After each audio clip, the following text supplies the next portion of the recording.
Hola a todos y bienvenidos a la versión para YouTube de mi podcast Las Cosas de Fran.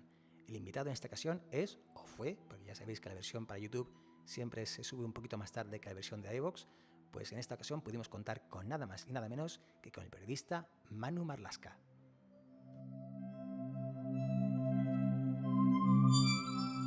Con una larga y reconocida carrera a sus espaldas, Manuel Marlaska ha pasado por toda clase de medios, incluyendo el Diario Ya, El Sol, la revista Interview y, por supuesto, no podemos olvidar sus aportaciones al medio televisivo en programas como Espejo Público o Más vale tarde. Y tampoco podemos olvidar su propio programa en el cual ejerció como presentador y director. Esto es Expediente Marlaska, historias de malos. Y bueno, pues tampoco conviene olvidar que yo lo conocí como el 50% de la sección Territorio Negro, la sección sobre crónica negra dentro de Julio en la Onda, el programa de Julio Otero en Onda Cero.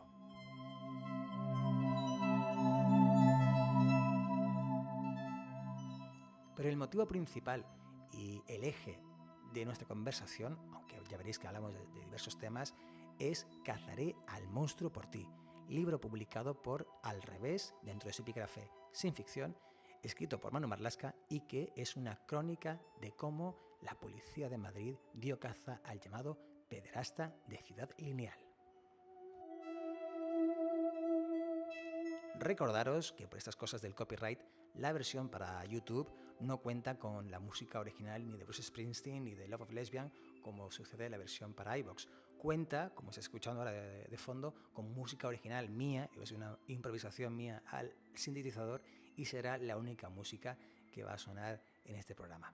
En fin, espero que disfrutéis de la charla que tuve con Manu Marlaska, espero que la encontréis tan entretenida como yo y os dejo con él. Un saludo y nos escuchamos, espero que dentro de muy poco.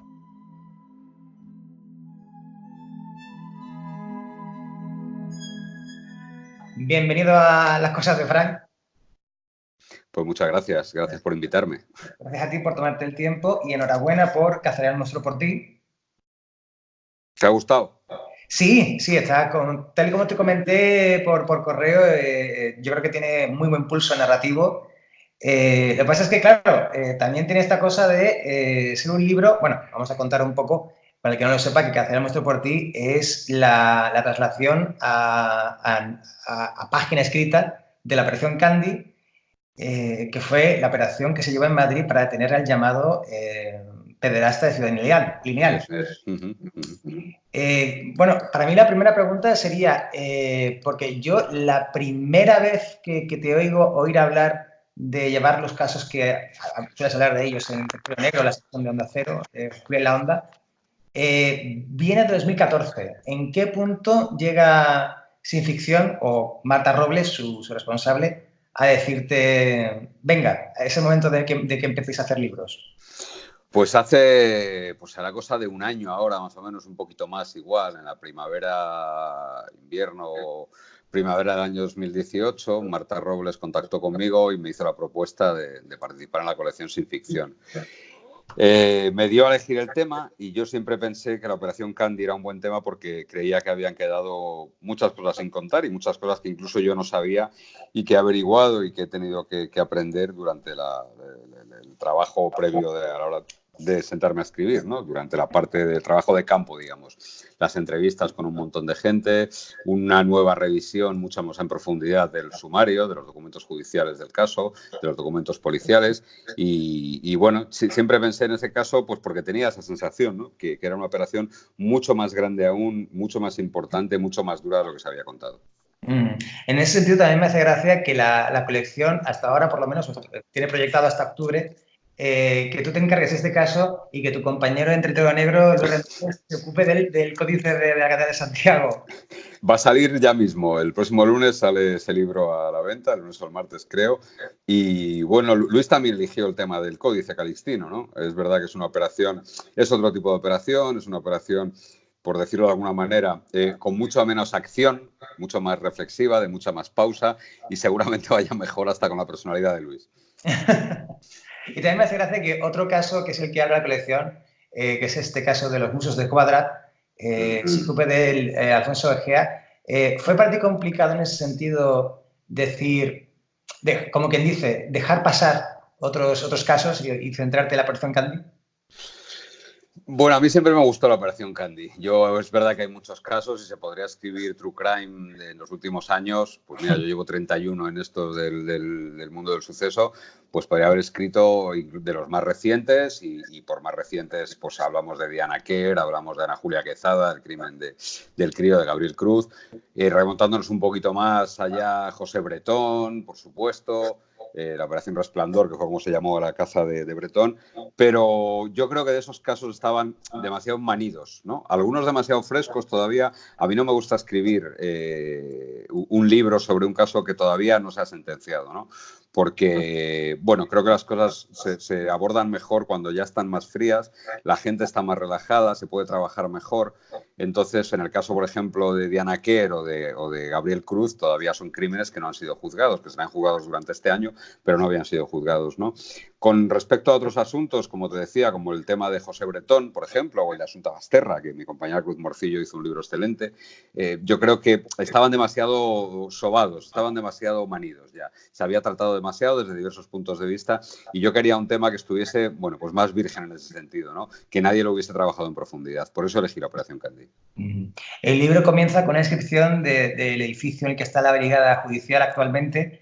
Recuerda los primeros tiempos de la brigada judicial, y me hace gracia una apreciación que haces que se cuenta que antiguamente los policías fumaban tabaco negro, bebían whisky deep y ahora son todo de té y de zumos. Ahí es tu forma sutil de decir ahora la policía es un cuerpo mucho más sano. Bueno, más sano desde luego porque creo que toda la sociedad somos más sanos, ¿no? También antes los periodistas tenían whisky guardado en el cajón, ¿no? Y ahora no me consta en la redacción en la que estoy ni en las últimas por las que he pasado, ¿no? Yo creo que la policía no ha hecho más que evolucionar al mismo paso que ha evolucionado la sociedad, ¿no? Y se ha ido adaptando. Que ahora veamos policías que no beben alcohol, que no fuman, que lo que tienen en la taquilla guardado son las proteínas para hacer sus batidos de proteínas cuando llegan del gimnasio, ya nos sorprende, ¿no? Es verdad que los que hemos conocido varias generaciones de policías, bueno, pues cuando echas la vista atrás no te deja de hacer gracia. Yo esta sorpresa me la llevé no ahora, sino hace 10 años, cuando a raíz de una operación muy importante que hizo la llamada entonces Unidad de Investigación Tecnológica y que yo cubrí, hicimos muy buenos reportajes en Interview, donde yo trabajaba antes, yo invité a comer a todo el grupo que había hecho el trabajo, ¿no? Bueno, pagó la revista, no pagué yo. Y en esa comida me sorprendió que nadie, ninguno de los chicos y de las chicas que participaron allí pidió alcohol, ¿no? Y entonces dije, joder, ¿cómo ha cambiado esto, no? Con las noches que he echado yo con policías ahí, pues eso, bebiendo alcohol y hasta las tantas de la mañana, y ahora esta gente lo que te hace es eso, pedir agua, pedir a lo sumo un refresco y un té después de comer, ¿no? Un té verde con antioxidantes. Entonces, bueno, pues yo creo que no es ni más ni menos que la misma evolución que ha tenido la sociedad, la ha tenido la policía, que además debe ir un poquito por delante, ¿no? Porque, bueno, creo que la policía ha cambiado mucho, ha cambiado para bien. Creo que la preparación que hay ahora en la Escuela Nacional de Policía de Ávila es muy, muy buena y la formación continua que tienen, sobre todo en policía judicial y en policía científica, es muy, muy, muy, muy buena. En ese sentido, yo creo que también existe un poco de identificación por tu parte, porque la brigada judicial se conoce como La Pringue, que es también el nombre de tu blog, que por cierto no actualizas desde el año pasado. Gracias por recordármelo. Sí, no me ha dado tiempo, pero muchas gracias.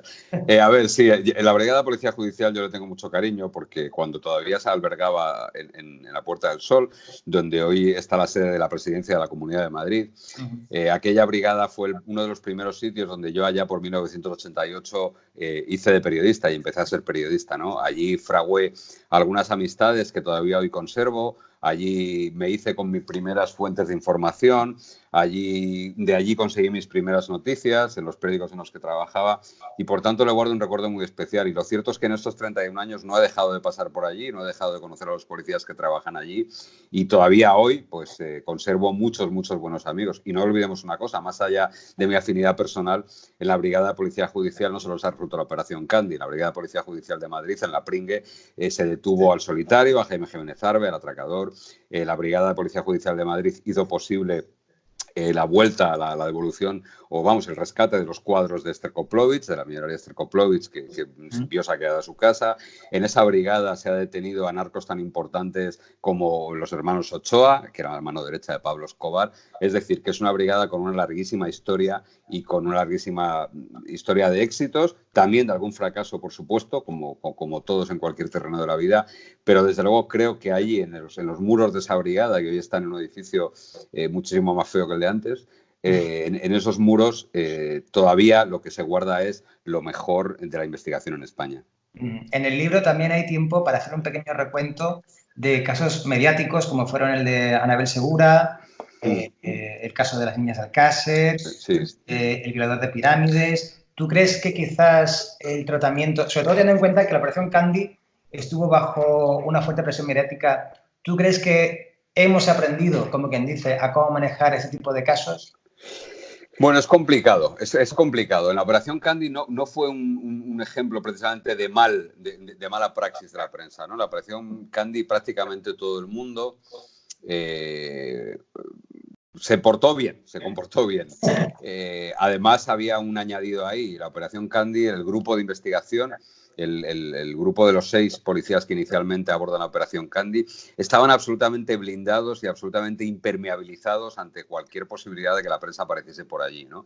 Para colmo, el jefe de ese grupo, que era Manuel Alcaide, entonces inspector jefe, es probablemente el tipo de la policía al que le guste menos ver a un periodista de toda España.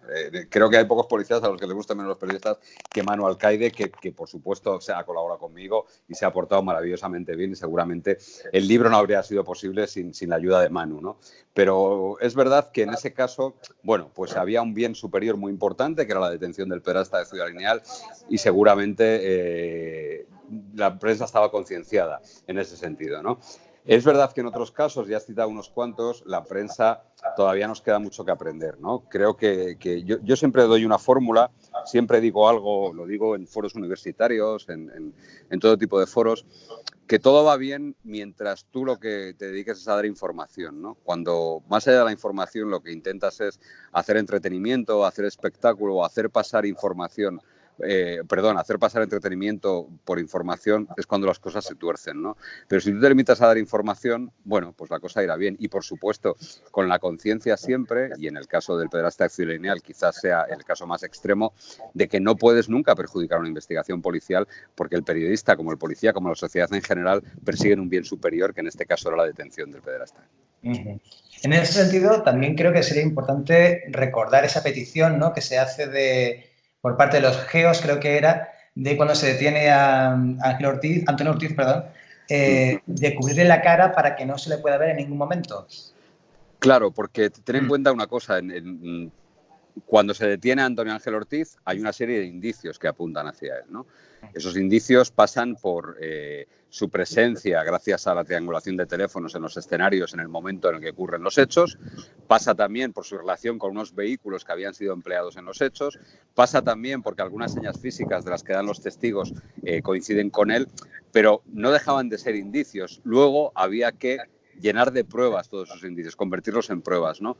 Esas pruebas fueron fundamentales al trabajo de la policía científica, del laboratorio que encontró evidencias físicas en las ropas de varias de las crías, en el cuerpo de varias de las crías y también en la guarida de él, en la calle Santa Virgilia, pero también era fundamental, era imprescindible que las víctimas reconociesen la cara de Antonio Ángel Ortiz en una rueda de reconocimiento, en una diligencia judicial que además tiene que tener todas las bendiciones legales, es decir, tiene que poder ser sometida a contradicción y por tanto tiene que estar hecha en presencia de todas las partes. Y en presencia de todas las partes las niñas tenían que reconocerlo. Un reconocimiento habría sido viciado si se le habría visto el actual aspecto al pederasta de Ciudad Lineal. Entonces había un empeño desde los responsables de la investigación en no cubrirle, en cubrirle la cara para que nadie le viese el rostro, en despistar a los periodistas e incluso, y esto es a lo que hacía referencia, cuando se va a proceder a la detención, esa madrugada en la que se despliegan los GEOs alrededor de la casa, la inspectora que iba a entrar con ellos les dijo: por favor, no le toquéis la cara, para que no se la desfigurasen, porque a lo mejor la detención era algo violenta y bueno, y algún guantazo se llevaba, ¿no?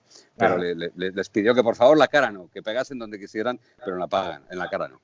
En ese sentido, has nombrado cómo los teléfonos móviles tenían mucha importancia. es algo que se nombra mucho en los casos de los que se habla en territorio negro, que es como con los móviles y con las cámaras que hay de vigilancia se consiguen muchas veces pruebas que consiguen implicar a gente que acaban siendo obviamente culpables de algún delito. Pero ¿alguna vez te has planteado ese debate que a veces se produce de que hasta qué punto nuestra privacidad se ve afectada por medidas que a la larga nos pueden beneficiar?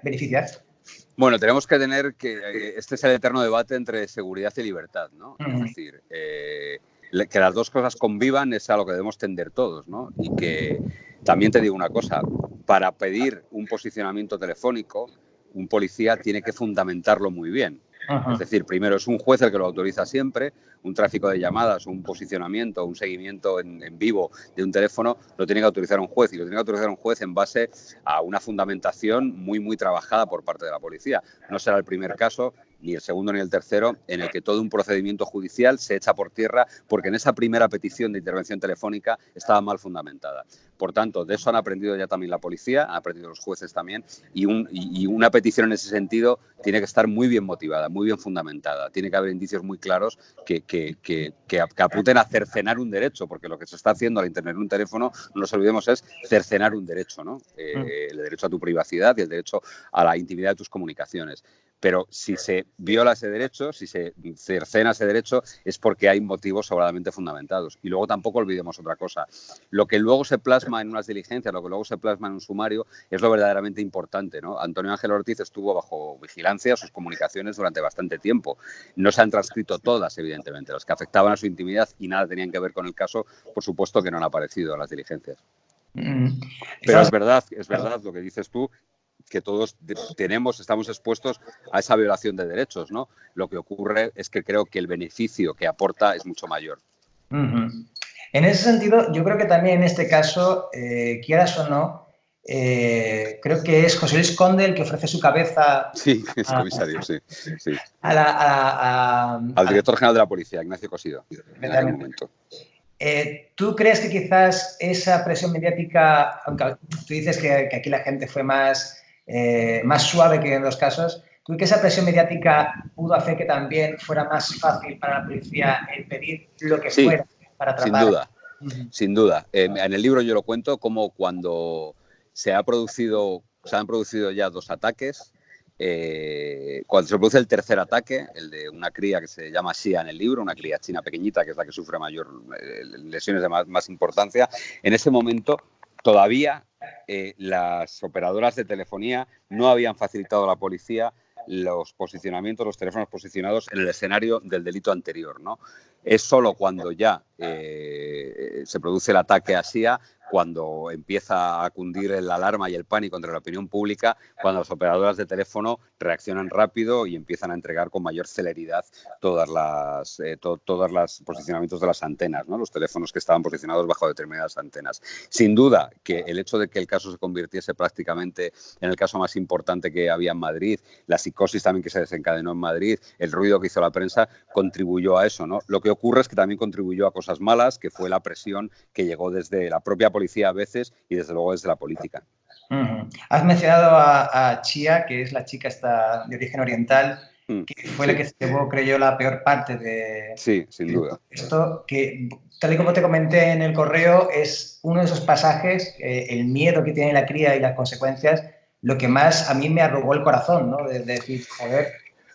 Bueno, a mí también. Cuando lees y el libro está rebajado en parte, no rebajado, pero no he querido entrar en detalle, lógicamente, porque creo que no era necesario y creo que invadía la intimidad de las víctimas, y esa fue una premisa que me puse a la hora de escribir el libro, no invadir la intimidad de ninguna de las víctimas. Pero es cierto que las lesiones que tuvo esa niña, el estado en el que estaba, también es verdad que sirvieron de acicate, ¿no? Sirvieron un poco de disparadero para que todo el grupo Candy, para que sus jefes se conjurasen y se juramentasen para decir, bueno, no vamos a parar hasta detener a este tipo. Porque además había el miedo cierto y el miedo fundado de que el siguiente ataque podía ser aún peor y podía acabar con la vida de una de sus víctimas, ¿no? Y por tanto hicieron todo lo posible y dejaron sus vidas aparcadas, como digo yo en algún pasaje del libro, para poder dar caza al pederasta de Ciudad Lineal.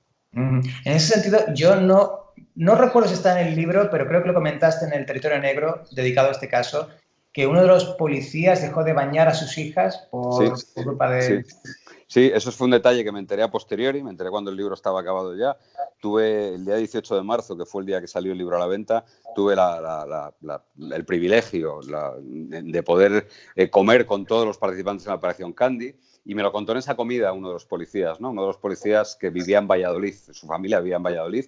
Él se desplazaba cuando la operación le permitía, a ver a su familia a Valladolid, y tenía una niña pequeñita y durante el tiempo que duró la operación era incapaz de bañarla porque tenía en la cabeza las lesiones y los horrores que habían pasado las víctimas. En ese sentido, me gustaría preguntarte, yo, una persona muy cercana a mí, estuve durante un tiempo trabajando para una agencia de noticias cubriendo sucesos y juzgados, y se acabó el contrato y siempre me decía, menos mal que se me acabó el contrato porque se me hubiera terminado loca. ¿Hasta qué punto uno tiene que hacerse una coraza cuando a diario se las ve con lo peor de la sociedad? Bueno, a ver, uno tiene que ser profesional en lo que hace, ¿no? Sea periodista, sea maestro albañil, o sea lo que sea, uno tiene que ser profesional. Y los periodistas no somos ni más importantes que nadie y por tanto tenemos que aplicar ese mismo grado de profesionalidad a lo que hacemos, ¿no? Obviamente las cosas te afectan porque aparte de periodista eres persona, ¿no? Pero tú te tienes que revestir de una capa de profesionalidad y eso es lo que te va a cubrir, lo que te va a permitir. ¿Eso quiere decir que te mantengas frío o alejado de lo que estás viendo y de lo que estás contando? No, ni mucho menos, ¿no? Porque al final, yo siempre digo una cosa y pongo el mismo ejemplo, ¿no? En la televisión esto pasa mucho. La televisión, cuando aparecen víctimas en la televisión, hay una tendencia de los periodistas que he visto en los últimos tiempos de abrazarse a las víctimas o de pasarles la mano por encima, ¿no? Hazlo eso cuando se apague la cámara. Dale todo tu calor a esa víctima cuando se apague la cámara, porque yo lo he hecho muchas veces en entrevistas que he hecho a víctimas, pues oye, cuando se ha apagado la cámara, lógicamente, pues le das todo el calor del mundo y todo el cariño del mundo, ¿no? Pero mientras tú estás delante de una cámara o estás ejerciendo tu profesión, tú tienes que ser por encima de todo profesional porque te debes a tu empresa, a tu público y a tu trabajo, al fin y al cabo, ¿no? Entonces, la única capa, el único revestimiento que vale es ese de la profesionalidad.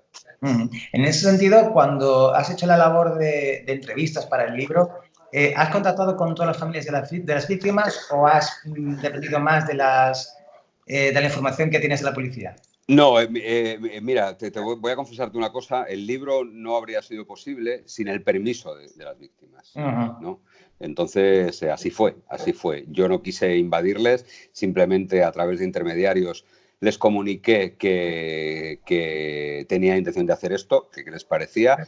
Les prometí, por supuesto, que no iba a haber no iba a revelar nada que pudiese identificar a ninguna víctima y así ha sido. Y bueno, mostraron su conformidad y seguí adelante. Me ha hecho gracia, bueno, me ha hecho pensar lo que has dicho antes sobre las víctimas y sobre la televisión, porque estaba pensando, por ejemplo, en un caso tan reciente como el caso de Julen, niño del Pozo, que claro, en la calle la gente habla a un nivel de, bueno, 99% de posibilidades de que el niño ya haya fallecido, pero eso en ningún momento se puede decir en televisión, ¿no? Y un poco también, digamos que en los grandes medios se tiende a animar ciertas esperanzas que a veces somos conscientes de que no tienen una base real. Mira, hay una frase en una serie de Aaron Sorkin que se llama The Newsroom, en un capítulo de la primera temporada, hay un productor de televisión, creo que es un productor, el que dice, el capítulo versa sobre el atentado a una congresista, a una senadora, no recuerdo, y la mujer se debate entre la vida y la muerte, la han disparado y se entre la vida y la muerte, ¿no? Entonces hay la tentación, porque algunos medios la dan por muerta ya, y entonces ese productor evita que en su medio, que en su televisión se dé por muerta y dice una frase que yo creo que nos la debemos aplicar todos, ¿no? Que es que una muerte la certifica un médico, nunca un periodista. Eso no quiere decir que se alimente el realismo mágico, casi como se alimentó en el caso de Julen, ¿no?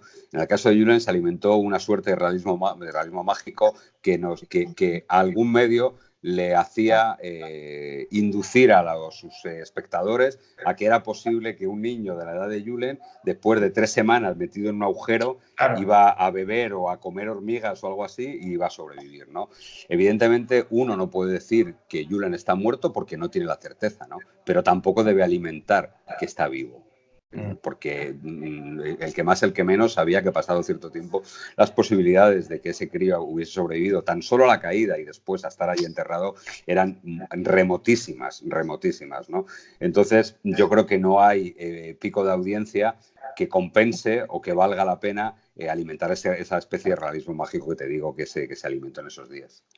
Sin duda. Otra cuestión que quería plantearte era que recuerdo una entrevista en la cual tú decías que los políticos suelen estar a 2 palmos sobre el suelo.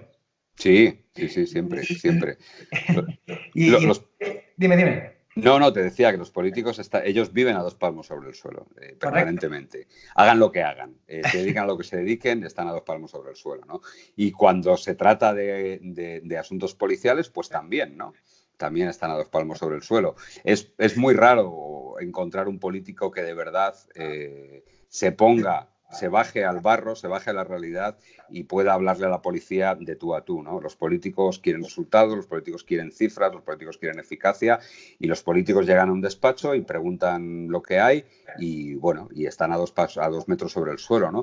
En este caso, en el caso concreto del que yo hablo en el libro, en la Operación Candy, está el yin y el yang. Está el político que supo que tenía que fiarse de su gente, la política en este caso que fue Cristina Cifuentes. Cristina Cifuentes tuvo una fe absoluta e inquebrantable con el grupo investigador y con sus responsables, ¿no? Y en ningún momento dudó de ellos y en ningún momento hizo más presión. En un momento dado hay un pasaje en el libro que se cuenta cómo irrumpe en el grupo, cómo llega al grupo en una visita y le pregunta a los responsables del grupo ¿qué tenemos? Y le enseñan una imagen de una cámara en la que no se veía nada y claro, Cristina miraba la fotografía y le decían ¿y esto qué es? Y le decían los policías esto no es nada, no tenemos absolutamente nada. Pues pese a eso, ella mantuvo su fe y mantuvo su inquebrantable apoyo al grupo de la Operación Candy.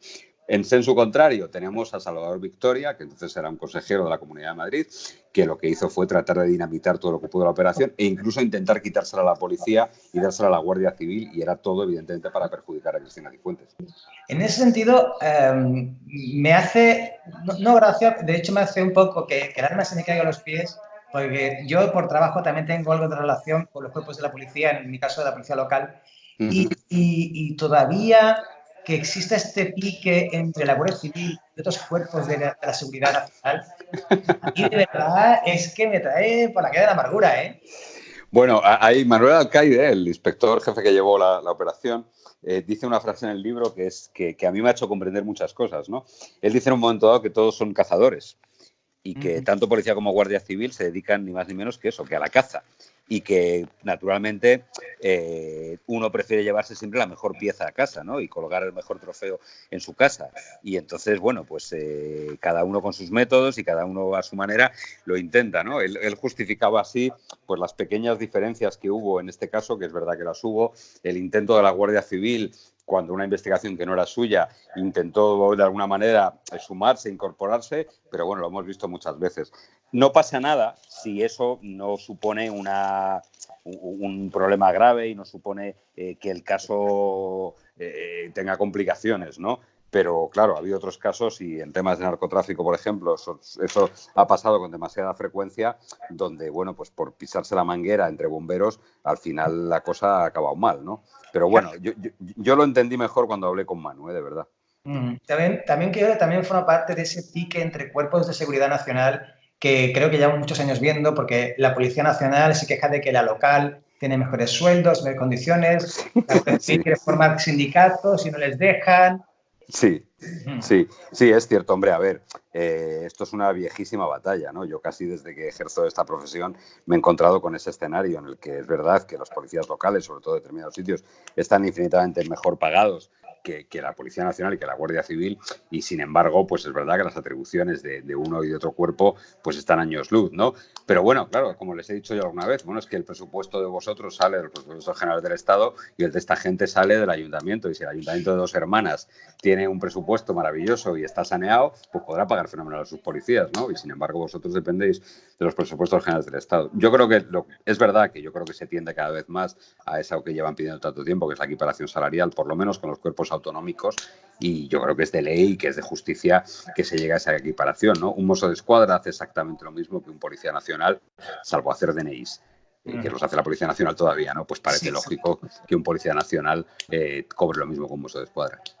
En ese sentido, pues también me hace gracia porque cuando han nombrado dos hermanas, digo, joder, pues dos hermanas llevan con el mismo alcalde desde que empezó la democracia. O sea, que algo te da la cosa cuando la bendicen, ¿eh? No lo sabía, no Sí, tenía sí. ni idea, no tenía ni idea. En fin. Pues también, cuando has nombrado el tema político, yo no puedo evitar, a lo mejor soy yo, un poco de puya cuando hablas de Jorge Fernández, ministro de Interior en aquella época, cuando dices uno de los mejores amigos de Mariano Rajoy.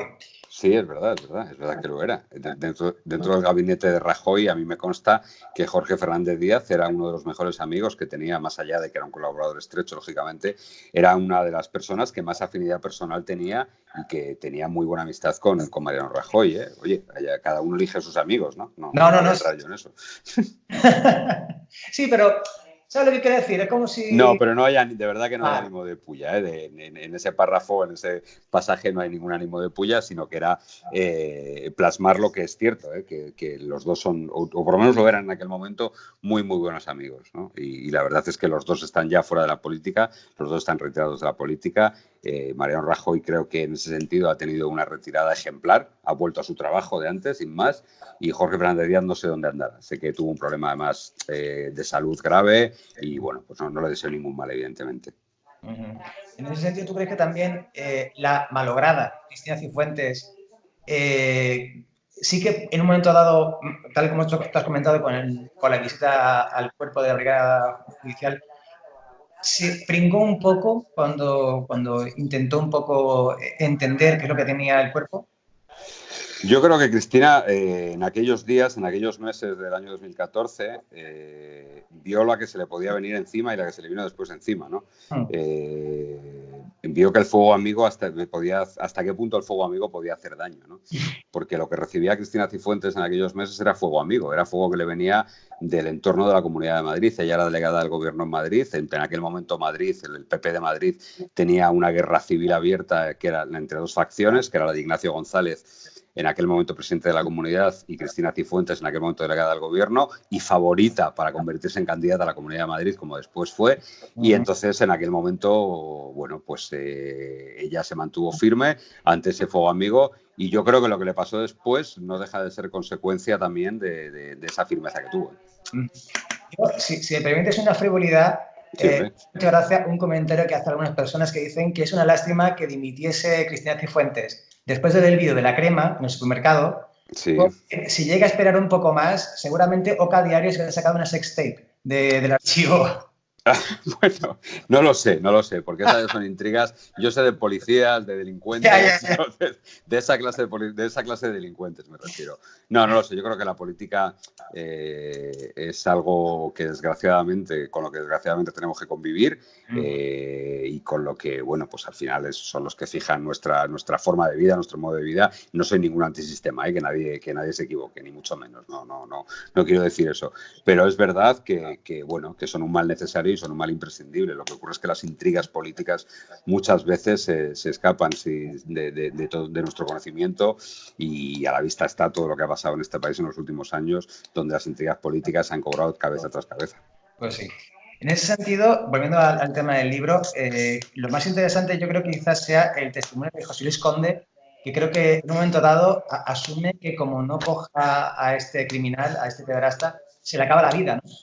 Bueno, él además lo habló, se lo dijo a sus jefes, se lo dijo a su familia, nos lo dijo a un pequeño grupo de periodistas en aquel momento que somos amigos, porque yo era amigo de José Luis Conde antes de la Operación Candy, y dijo que él se iba, que si no lograba acabar con el pederasta, él se marchaba porque lo consideraría el mayor fracaso de su carrera, y es una carrera, créeme, llena de éxitos y llena de jalonada de un montón de detenciones, primero de terroristas, porque él estuvo en la Brigada de Información, y después de delincuentes de toda clase.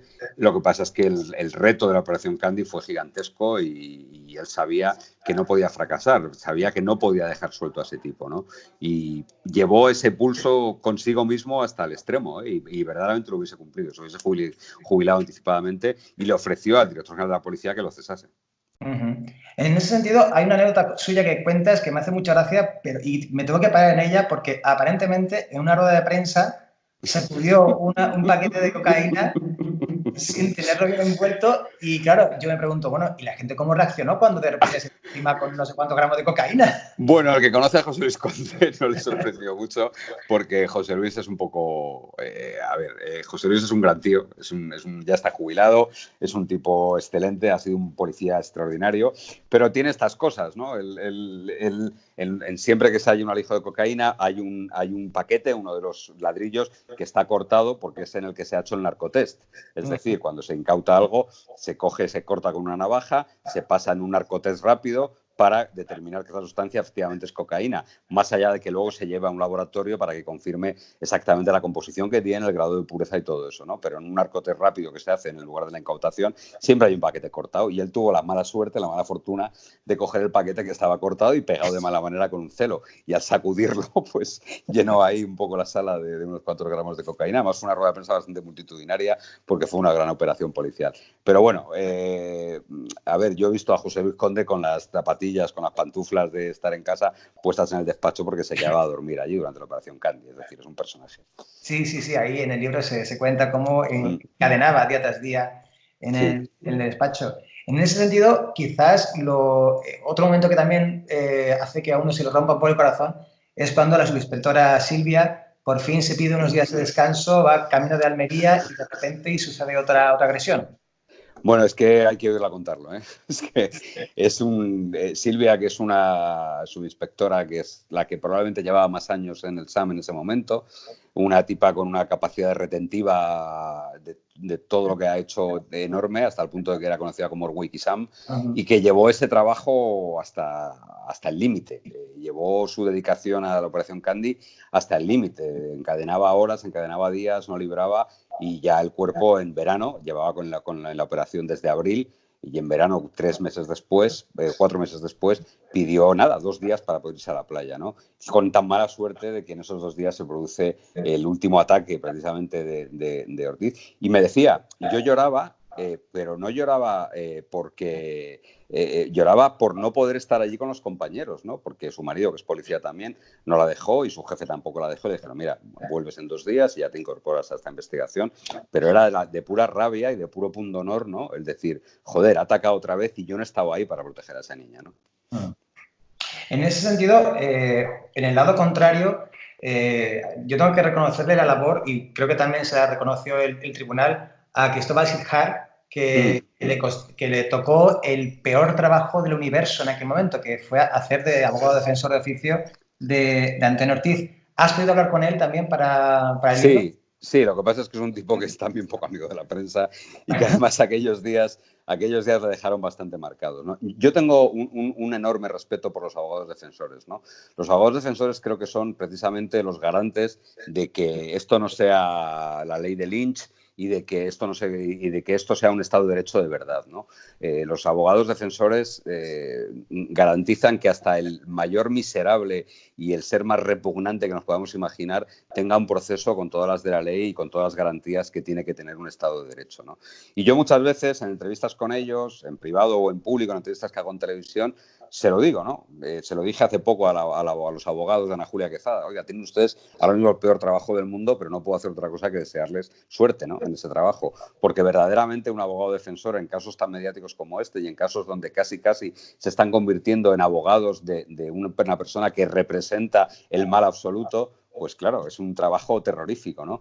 Pero este hombre, el abogado de Antonio Ángel Ortiz, hizo una labor tremenda, hizo una labor no eficaz, porque finalmente 70 años de condena son muchos años de condena, que no le habría librado esa condena ni Perry Mason, quiero decir, ni el mejor abogado de la historia le habría librado esa condena. Pero es cierto que él hizo un esfuerzo. No olvidemos que era un abogado de oficio, es decir, que cobró lo que cobra el turno de oficio, que es una verdadera miseria, y el tipo se esforzó hasta el último recurso del Tribunal Supremo, que fue un recurso absolutamente fundamentado, muy bien razonado. Y incluso yo es la primera vez que veo en un fallo del Tribunal Supremo un reconocimiento a la labor del abogado defensor, ¿no?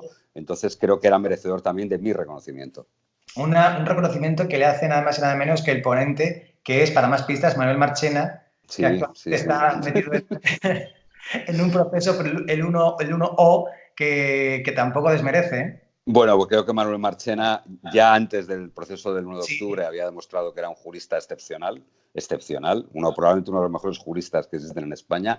Y creo que durante el proceso del 1 de octubre, que además, precisamente por decisión de él, está siendo televisado minuto a minuto para que nadie pueda decir que no está siendo un proceso con garantías, está dando unas lecciones de derecho impecables, ¿no? Casi en cada sesión, de derecho y de mano izquierda también, ¿no? Porque lidiar con lo que tiene que lidiar, pues tiene su mérito, tiene su mérito. Ya veremos después, cuando llegue la sentencia, cómo razona, porque él es el ponente de la sentencia, y veremos. Pero yo no tengo ninguna duda de que, desde luego, igual que ha sido un proceso justo, será una sentencia ajustada a derecho.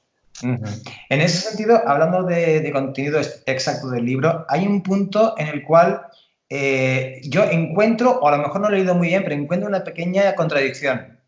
Dime. Porque en la página 222, aquí lo tengo apuntado, pone que el Toyota Celica, que se relacionaba con Antonio Ortiz, estaba en un centro comercial cuando lo encontró la policía.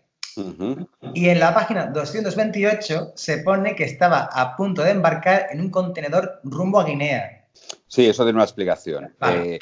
Es localizado, o sea, es localizado, saben que está en el centro comercial en ese momento, pero cuando van a buscarlo, el coche ya había sido retirado y estaba a punto de viajar hasta Guinea, efectivamente. O sea, ellos tienen la constancia de que estaba en el centro comercial en aquel momento porque los testimonios así lo apuntan, lo que pasa es que no lo llegan a retirar y ya lo retiran y lo encuentran cuando está a punto de embarcar efectivamente hacia Guinea. Y bueno, después de este libro, o sea, obviamente tú eres una persona ocupada, tienes tu trabajo en Sexta con Julia Otero también en Onda Cero.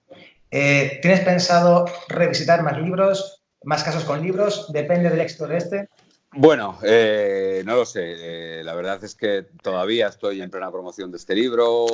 Sí que surgen, evidentemente, cosas que ofertas que hay, pero bueno, yo quiero dejar reposar un tiempo este libro. Este libro va a tener todavía bastante recorrido y ya veremos después, ¿no? A mí me gusta mucho lo que hago, me gusta mucho dedicarme a la información de sucesos en cualquier formato, ¿no? Lo hago en la radio, lo hago en televisión, antes lo hice en prensa y en libros, pues bueno, este es el primero que escribo solo. Había escrito antes 4 libros en compañía de 3 con Luis Rendueles y otro con más periodistas. Bueno, pues ya veremos, ¿no? También me gusta escribir libros sobre True Crime, por supuesto, pero bueno, es pronto todavía para decir algo.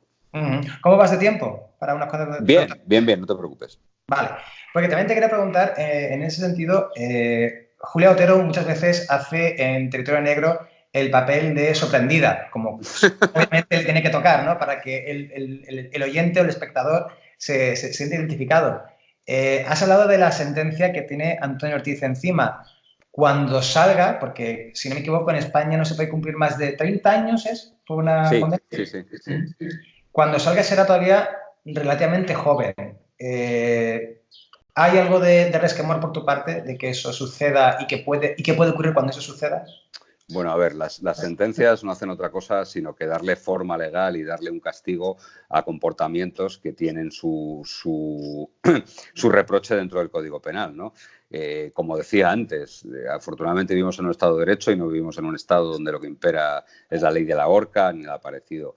70 años de prisión y 30 años de cumplimiento máximo, bueno, pues parece una sentencia ajustada a derecho. Nunca va a ser ajustada a derecho para quien ha sufrido a ese tipo, ¿no? Para las familias de las víctimas o incluso para las víctimas. Pero esto pasa con cualquier delito prácticamente, ¿no?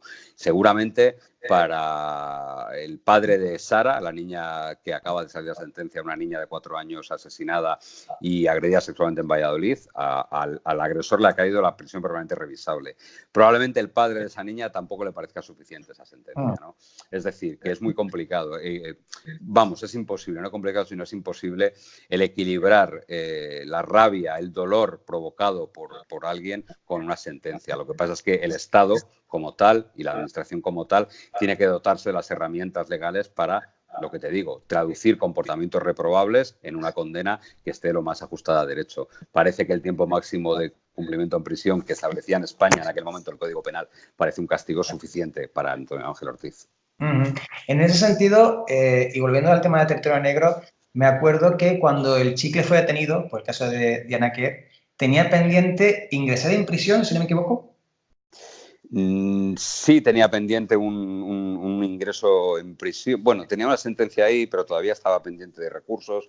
Aquí tenemos que jugar también con los tiempos de la justicia, ¿no? Desgraciadamente, los tiempos de la justicia no son los tiempos de la prensa ni los tiempos que los ciudadanos querríamos. No es la primera vez. Yo recuerdo cuando fue asesinada Mariluz Cortés, por Santiago del Valle, pues pasó un poco lo mismo, ¿no? Él tenía una serie de sentencias que tenía que haber cumplido para entrar en prisión y no entró nunca en prisión, ¿no? Y desgraciadamente en ese tiempo se llevó la vida de Mariluz Cortés por delante, ¿no? La Administración de Justicia es en la mayor parte de ella, y yo he tenido oportunidad de comprobar lo bien que funciona en este caso, en el caso de la Operación Candy, pero es un engranaje muy, muy complicado y un engranaje gigantesco, ¿no? Y que su funcionamiento sea como el de un reloj suizo es, yo creo, que un ideal al que hay que aspirar, pero que es muy improbable. No, claro, pero yo, en el caso, por ejemplo, de Operación Candy, veo que de la detención de Antonio Ortiz al juicio hay poco más que 7 meses. No, un poquito más, hay un año, algo más de un año ahí. Sí, pero sabes por dónde voy, ¿no? A veces te cabreas cuando ves que ese tipo de cosas suceden. Pero fíjate, pero a veces sencillamente tiene que ver con el juzgado en el que caiga, ¿no? Esto es así de triste o no triste, pero igual que en los juzgados, igual que en otros terrenos de la vida, en los juzgados pues hay gente más eficaz y menos eficaz, o hay gente con más carga de trabajo y menos carga de trabajo, ¿no? El Consejo General del Poder Judicial, la sala de gobierno del Consejo General del Poder Judicial, expedienta anualmente a un montón de jueces por retrasos y por dilaciones indebidas, ¿no? Y además se publica quiénes son los jueces que tienen más trabajos, más retrasos acumulados, ¿no? Bueno, quizás lo que debemos tender es a un sistema de una mayor fiscalización del trabajo de los jueces, que yo estaría de acuerdo, ¿no? Y pedir una mayor eficacia a la Administración de Justicia, al fin y al cabo, creo que es algo con lo que todos nos sentiríamos mejor. En el caso del pederasta dio con una jueza instructora que es una jueza que lleva muchos años de jueza, María Antonia de Torres, es una mujer excepcional, con una capacidad de empatía con las víctimas increíble y también con una capacidad de trabajo inacabable, ¿no? Era una jueza a la que un policía la podía llamar de madrugada y no pasaba nada, cogía el teléfono y contestaba lo que hiciese falta, y si tenía que liberar un oficio de madrugada lo libraba. En ese sentido, también creo que sería curioso resaltar cómo, por muy lenta que funcione la justicia en España, hay casos que yo creo que son un poco paradigmáticos, porque estábamos viendo el otro día el documental de casi 5 horas sobre Ted Bundy, que se ha hecho en Netflix. Sí, Ted Bundy, sí. Sí, bueno, pues desde que lo condenan a muerte hasta que lo ejecutan, pasan como que 7 años. Y claro, estaba viendo en casa y me preguntaban, ¿y esto cómo es? Y digo, hombre, es que entre medio hay apelaciones. Claro, hombre, es que para ejecutar a alguien tiene que... A ver, hay un montón de recursos posibles, ¿no? Tenemos un caso que es el de Ibar, de Pablo Ibar, que creo que ha pasado 15 años en el reloj de la muerte, ¿no? Esperando... Es decir, esa es la pena capital, es la pena más extrema que puede tener alguien, ¿no? Y en los países en los que existe, bueno, en el país en el que existe y en el que se aplica todavía en algunos estados de Estados Unidos, lógicamente, si un proceso tiene que ser garantista, imagínate un proceso que acaba con la muerte de alguien, ¿no? Con la eliminación física de alguien por parte del Estado. Tiene que tener las garantías, y las garantías a veces son cuestión de tiempo y cuestión de recursos y de apelaciones y de incluso esa última llamada que puede llegar de un presidente del Tribunal Supremo, de un miembro del Tribunal Supremo, que puede salvar la vida de un condenado. También volviendo un poco al libro, ¿no es un caso que lo nombras un poco de pasada, porque me parece también curioso de cómo reacciona la gente ante este tipo de casos, que es el de esta chica Susana Ruiz, sí, que murió en un descampado en Las Musas. Sí, en Canillejas. Efectivamente. ¿Tú crees que quizás ciertos casos se prestan más a esa búsqueda? Porque esta chica murió de una malformación. Murió de una muerte natural. Murió por una malformación congénita que tenía en el corazón. Se llamaba un corazón bovino, que es un corazón de un tamaño extraordinariamente grande y, por tanto, está más sometido a todo tipo de patologías, ¿no? ¿Cuál es el problema con Susana Ruiz? Como ha pasado tantas otras veces, ¿no? A veces todos preferimos que a nuestra hija o nuestro hijo le haya pasado algo, porque es más explicable que una muerte de esa manera, ¿no? Entonces, el caso de Susana Ruiz es paradigmático en ese sentido. El complejo de culpabilidad que tiene alguien que pierde a un hijo a tan corta edad siempre se siente culpable, ¿no? Incluso hay estudios que hablan de la cantidad de parejas que se rompen después del crimen de un hijo, de la muerte de un hijo, porque uno se echa la culpa a otro o uno carga con toda la culpa. Yo recuerdo... voy a hacer memoria y recuerdo que fue en Valladolid. Valladolid, una chica fue víctima de una agresión sexual de un depredador sexual que había en Valladolid en los años 90, te estoy hablando. Yo tuve ocasión de ir al domicilio de esa familia y el padre de la chica me contaba que su madre, o sea, que su mujer, la madre de la víctima, se había suicidado porque ese día tenía que haber sacado al perro ella y le dejó a su hija sacar al perrito porque ella no tenía ganas. Y entonces en ese paseo ella fue víctima de una brutal agresión sexual, ¿no? Eso no lo pudo soportar esa mujer y se quitó la vida, ¿no? Entonces ese es el caso extremo. Pero un golpe de esas características, la muerte de un hijo a una edad prematura, desencadena a veces reacciones tan brutales como esta que te acabo de contar, o el empeño de buscar un culpable donde verdaderamente no lo hay, ¿no? Que en ese caso, de hecho, en el caso de Susana Ruiz, se encontró a alguien que se autoinculpó, ¿no? Bueno, esto es, sí. Esto tampoco es la primera vez que pasa. Yeah. Cuando las televisiones estallaron y cuando empezó a haber todo tipo de programas dedicados a los reality shows, que yo trabajé en alguno de ellos, por cierto, y por eso lo sé de buena fuente, lo sé de primera mano, vamos. Había gente que en busca de sus minutos de gloria, en busca de esa efímera fama que proporciona la televisión, era capaz de inculparse de un crimen. Y este caso fue paradigmático. Este caso era un tipo, era un skinhead, un tío que tenía antecedentes por broncas, por riñas, porque era un cabeza rapada, y él decía que él había matado a Susana Ruiz. Claro, no tenía ningún fundamento porque no, cuando le hicieron 3 preguntas se vio que no sabía ni cómo estaba el cadáver, ni dónde estaba exactamente, ni nada, ¿no? Pero bueno, son esos minutos de fama que decían de Warhol. En fin, hay un gran ausente en el libro como voz, digamos, que es el propio Antonio Ortiz.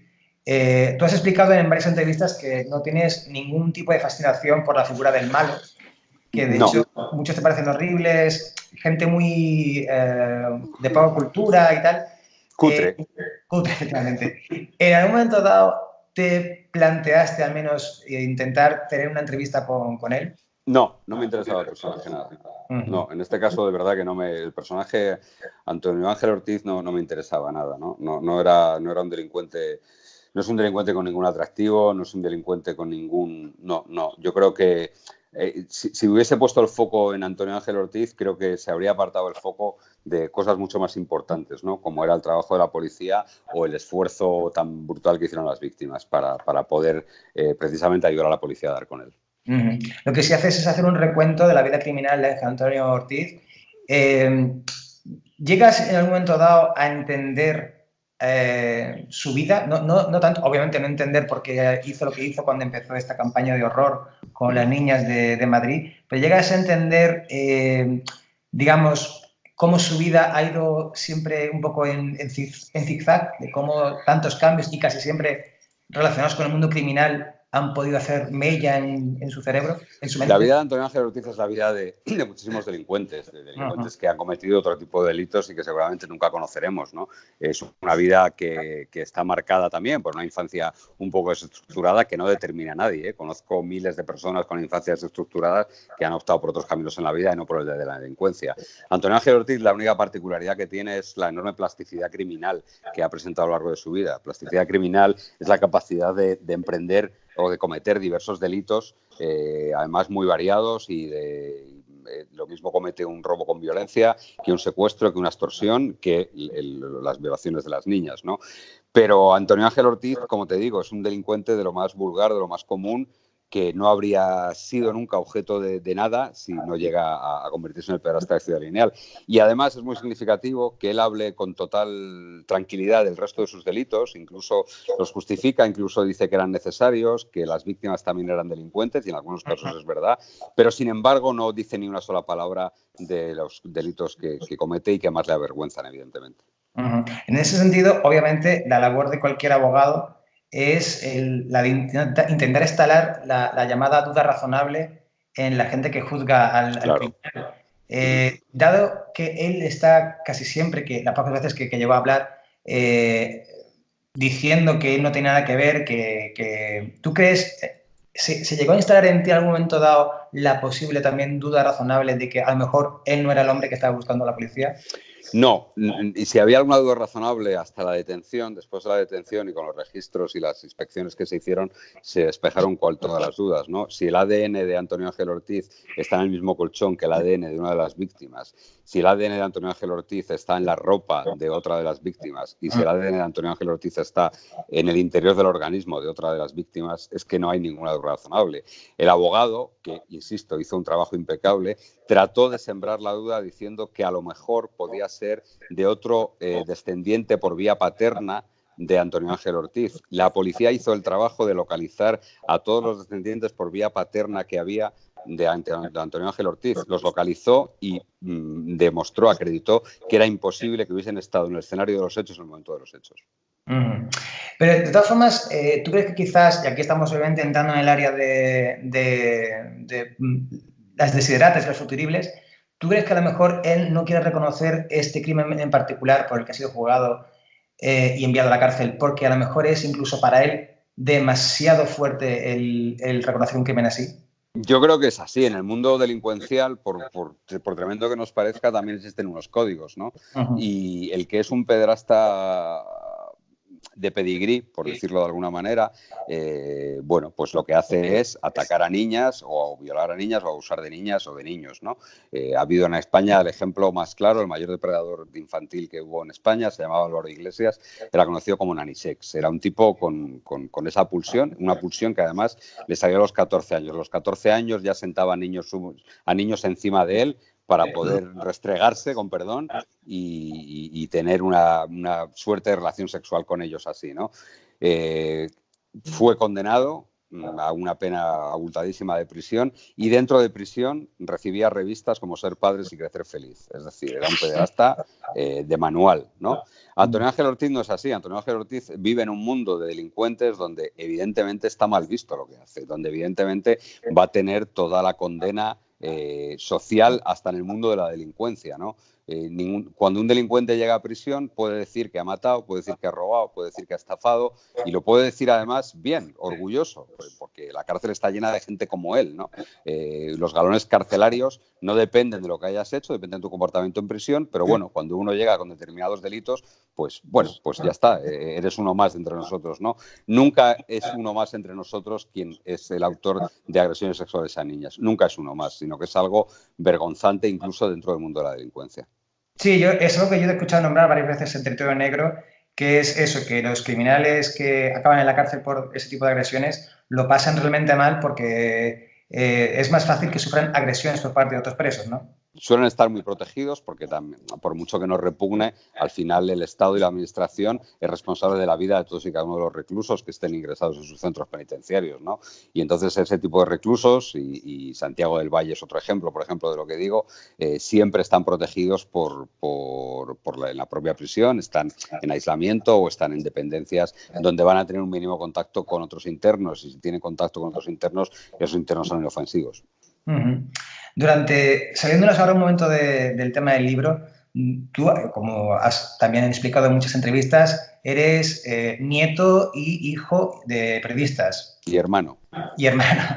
Y has pasado a veces de ser, pues, como suele decir, un plumilla, a estar en la dirección, si no me equivoco, de, por ejemplo, Interview. Sí, junto a la dirección de Interview, sí. ¿Llegó a ser duro dar el paso de una posición a la otra? No porque nunca renuncié a la calle, no porque nunca renuncié a seguir trabajando, a seguir haciendo reportajes, ¿no? A mí no me gusta la gestión de los medios, a mí me gusta la calle y me gusta seguir siendo reportero e incluso ahora que tengo la esclavitud de que tienes que ponerte delante de una cámara durante un ratito al día, pues no renuncio a que en los ratos libres yo sigo estando en la calle, sigo, bueno, pues en contacto con mis fuentes y lo que más me gusta todavía de este oficio y de este trabajo es si cuando pasa algo ir allí y contarlo, ¿no? Y de hecho cuando hay un suceso que requiera, que considera que tiene la importancia suficiente, voy a cubrirlo yo personalmente. Y supongo que también en ese sentido, pues el fin de Interview lo habrás acogido con no poca amargura, ¿no? Pues mucha, porque allí pasé unos años muy buenos. Allí en Interview hice los reportajes que quise, hice muchísimo periodismo de sucesos. Creo que hicimos grandes cosas en esa revista y yo creo que era una especie de oasis, ¿no? Donde todavía se pueden hacer grandes reportajes sin demasiadas cortapisas, ¿no? Pero bueno, al final es el signo de los tiempos y el signo de los tiempos está condenando a muchas publicaciones en papel a la desaparición. Y bueno, pues lo importante es que se recoja ese testigo, ya no para hacerlo en papel, sino que se siga haciendo al final reportajes de calidad y periodismo de sucesos, que es lo que hacía yo, porque, bueno, el soporte al final es lo menos importante, ¿no? Lo importante son los códigos que tú tengas y sobre todo la información que tú des. En ese sentido, ¿no es un poco contradictorio entonces sacar un libro en papel? Bueno, es que el libro es otro negocio distinto. A ver, las revistas de papel tienen como mucho 200 años, ¿no? El libro lleva desde el siglo XV funcionando y por mucho Nostradamus que haya enterrado el papel tantas veces, los libros en papel, bueno, pues yo sigo yendo a librerías, sigo viendo a gente comprar libros y el viernes se inaugura en Madrid una feria del libro que reúne a un montón de expositores y pasan millones de personas por allí. Así que, insisto, pese a los agoreros y pese a los que han querido enterrar el libro antes de tiempo, creo que no. Por cierto, el libro también está en ebook, por si a alguien le provoca alergia al papel. No hay que olvidar la cuña, ¿no? Que hay que olvidar la promoción. Eso es. Pero eres un periodista muy cercano, no sé si mal que te pese o no, pero muy cercano al cuerpo de policía. Cuando, sí. De hecho, si no me equivoco, ha recibido reconocimientos por parte del cuerpo de policía. Sí, he recibido 2 premios de la Fundación Policía Española y estoy condecorado con una Cruz Blanca al mérito policial, sí. Aunque es una pregunta que ya te he hecho anteriormente, a veces cuando se han descubierto casos de corrupción policial o cuando la policía ha dado una mala imagen por alguna actuación, ¿te has sentido alguna vez pues un poco obligado o no tanto, o quizá no tanto como obligado, pero has sentido el impulso de defender al cuerpo de policía antes que otra cosa, antes de comprobar la verdad de las acusaciones? No, porque yo creo, vamos a ver, primero, yo los policías con los que yo trato, los policías que yo conozco, los policías que me hayan ayudado en mi carrera, los policías de los que yo cuento historias, son gente que son policías, sin más. Los hay mejores, los hay peores, los hay regulares, ¿no? El policía que da un paso hacia el lado oscuro, el policía que quebranta la ley, el policía que se aprovecha de su condición para enriquecerse, para acostarse con prostitutas, es un ser execrable porque tiene un doble de penalidad, ¿no? Si eres policía tienes que ser garante de la ley y pasar por encima de la ley cuando tú eres el garante de la ley es algo extremadamente grave, ¿no? Y soy el primero que cuando ha habido casos así, los he contado en Territorio Negro, los he contado en Interview y públicamente, por ejemplo, he hablado últimamente de casos tan lamentables como todo lo que tiene que ver con esa policía patriótica, que lo que era un grupo de gente que al final lo que ha hecho ha sido llenarse los bolsillos de dinero simulando operaciones o haciéndose pasar por agentes especiales que no dependían de nadie, ¿no? Entonces eso me parece terrible y precisamente por lo que sé de los policías, por el contacto tan estrecho que tengo con ellos, sé lo que llegan a cabrear y lo que llegan a indignar sus comportamientos de sus compañeros.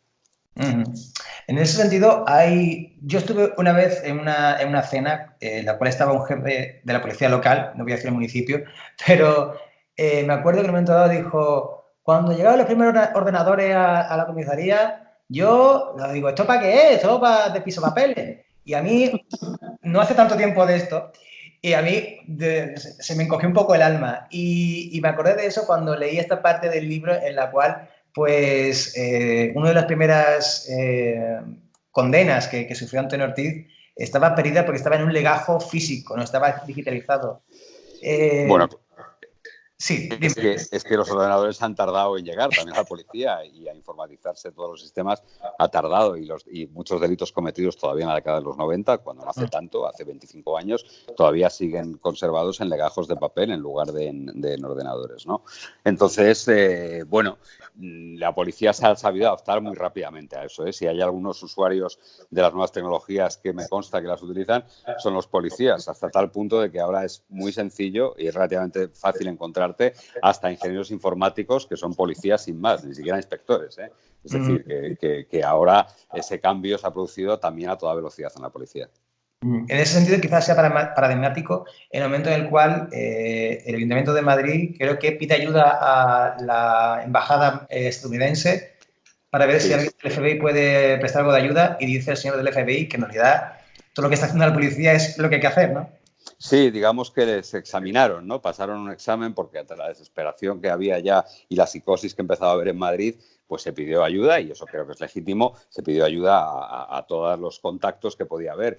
Y la embajada norteamericana tiene agentes oficiales de enlace del FBI, de la DEA permanentemente, y de la CIA también en su embajada. Y bueno, pues acudieron allí y examinaron un poco lo que se habían hecho. No cabe duda de que si hay alguien en el mundo, una policía en el mundo con experiencia en agresiones sexuales en serie y en asesinos en serie, es la norteamericana y es el FBI.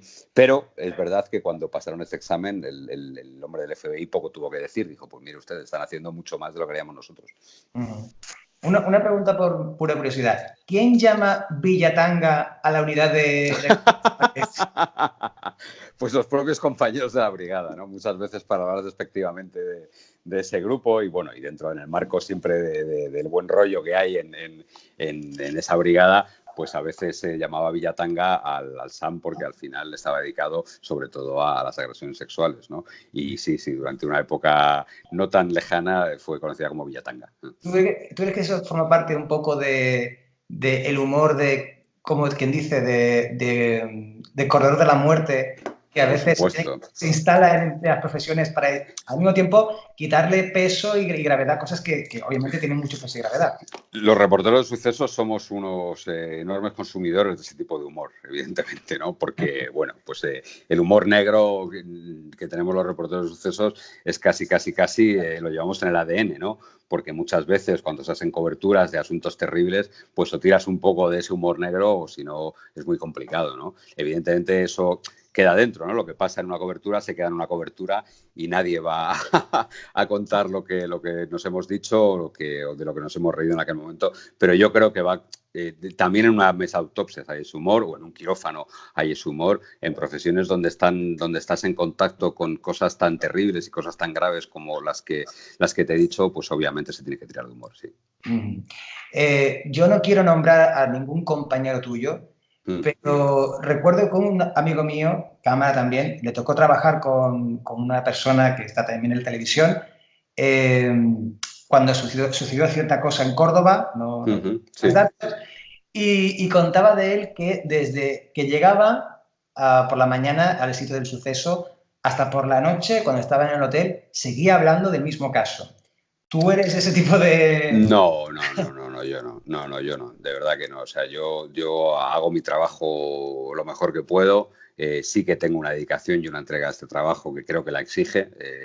Mi padre, que era periodista también, te acuñó una frase que supongo que se la oía a alguien, que decía que este oficio tiene mucho de sacerdocio, es decir, que tienes que estar prácticamente entregado todo el día a él, pero eso no quiere decir que no puedas hablar de otra cosa, ¿no?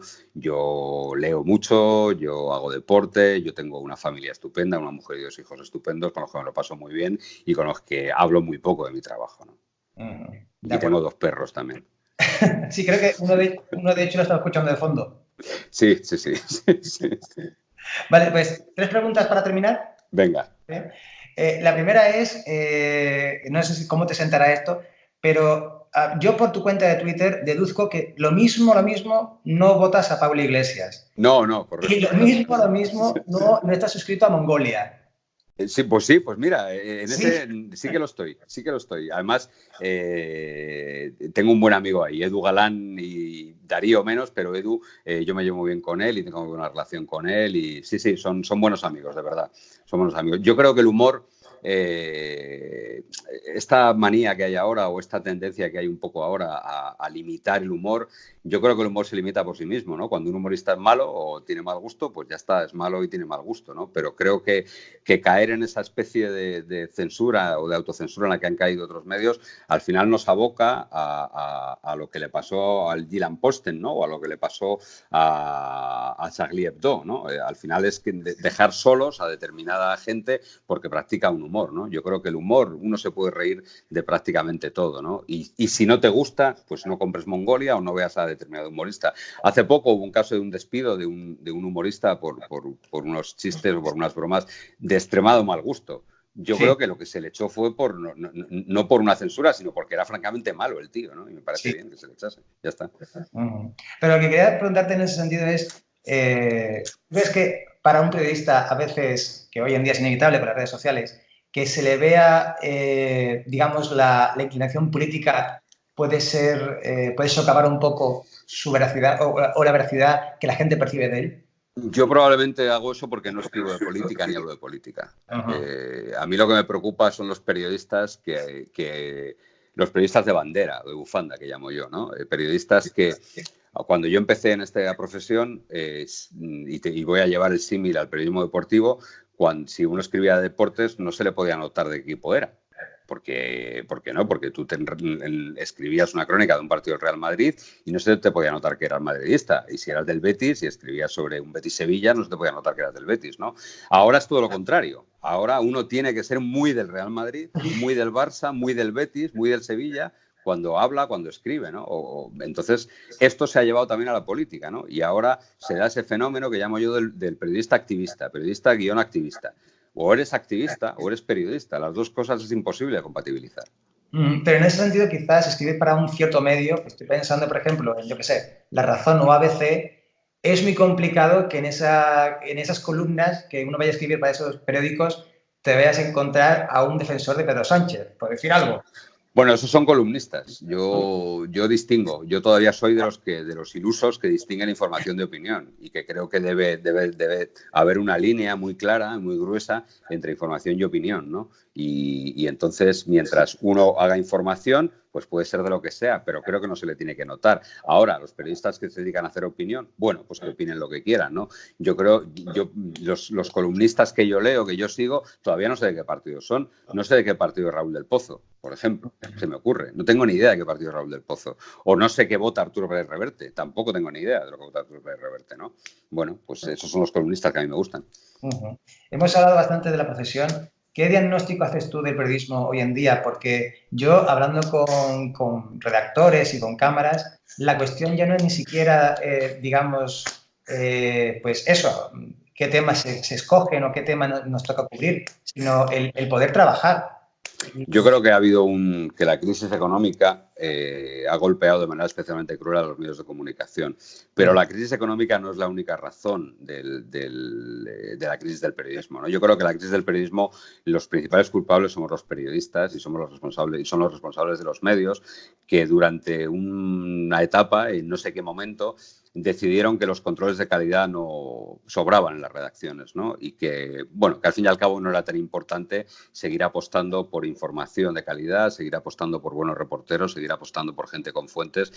Y yo creo que ahí sí que tiene algo que ver la desaparición de editores, de la figura del editor, que era una figura que existía en los años 70, 80, 90 también, y que fueron desapareciendo, algunos porque la biología hizo su trabajo, otros porque los problemas económicos de los medios obligaron a esos medios a suscribir créditos con entidades financieras que pusieron a sus consejeros delegados allí, pero la verdad es que el periodismo ahora, la calidad del periodismo es casi lo que menos importa a muchos responsables de medios de comunicación. Y ese es el principal problema. Otras veces son los propios periodistas que, lejos de culparnos de que no hacemos bien nuestro trabajo, miramos alrededor y echamos la culpa al empedrado y a todo en vez de pensar, oye, primero tú haz bien tu trabajo, primero tú contrasta las fuentes que tienes que contrastar, primero tú no te limites a estar delante de una pantalla, sino que vete a pisar la calle, vete a hablar con la gente, vete a preguntar y antes de dar algo por cierto, confirma como te han enseñado o como me enseñaron a mí en la facultad. Estoy de acuerdo, pero también, por otro lado, entiendo la queja de mucha gente que dice, vamos a ver, ¿cómo es que hay dinero para pagar la Pantoja, que se vaya a una isla desierta, y no hay dinero para pagar unos redactores, para hacer un trabajo de calle de un mes?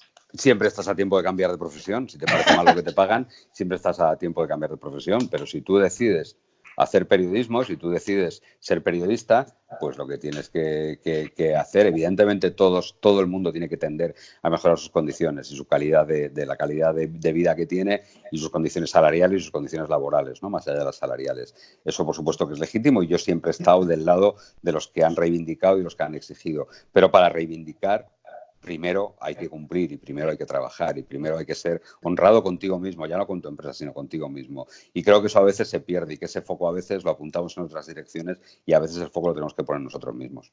Pero quizás no piensas tú que a lo mejor hay un problema también más acuciante, que es no solamente el hecho de no ser buen periodista, sino o serlo o no serlo, sino que simplemente no hay sitio donde uno pueda demostrar que es buen periodista.